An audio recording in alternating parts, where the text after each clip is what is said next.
My child, listen closely, for the story of Elijah is a reminder of what I can do through someone who chooses faith over fear.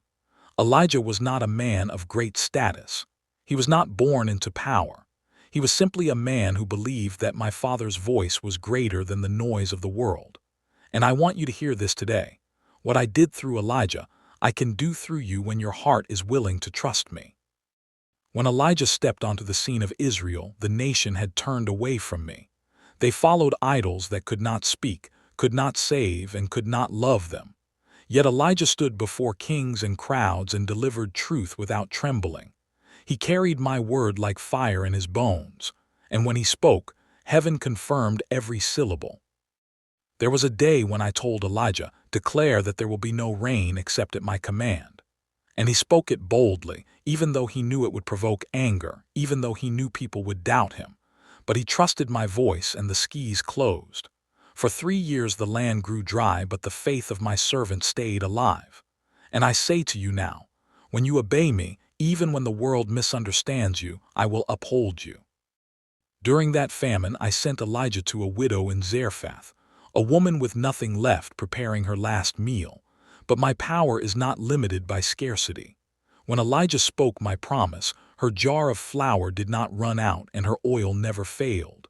And so I tell you today, when everything seems empty, I am still your source. Later her son fell sick, and despair tried to consume her. But Elijah carried the boy to the upper room and cried out to me with a heart that wrestled for life. And I answered. I restored breath, reminding you that nothing is dead beyond my reach. Then came the mountain showdown. Elijah stood alone against hundreds who worshipped what was false. They called on their idols, shouting, dancing, cutting themselves in desperation, but there was no answer. Then Elijah rebuilt my altar, placed the sacrifice, and soaked it with water so that no one could claim it was human effort. He prayed, not with fancy words but with truth. Lord, let them know you are God. And I answered with fire, fire that consumed everything, proving that I am the God who responds, the God who sees, the God who answers. But even Elijah, my bold prophet, grew tired. When fear chased him, he ran to the wilderness. He felt alone. He felt overwhelmed.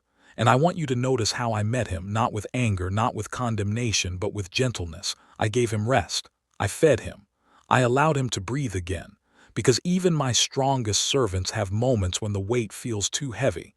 And in your moments of exhaustion, I am near to you too. On the mountain, Elijah waited for my voice. A strong wind came, then an earthquake, then a fire. But my voice was in none of them. Instead, I spoke in a still, small whisper, the same whisper that speaks to your heart when everything around you feels loud. I am not far. You do not have to shout to reach me. I am closer than the air you breathe. When Elijah thought his purpose was over, I reminded him that it was not. I sent him back with new strength, new assignments, and new victories ahead.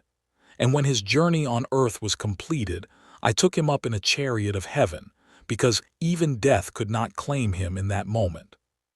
My child, hear me.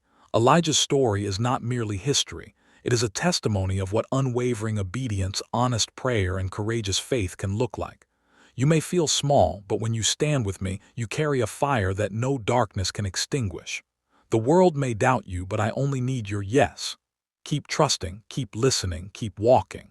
For the same God who sustained Elijah is the one speaking to you now. And I am not finished with you.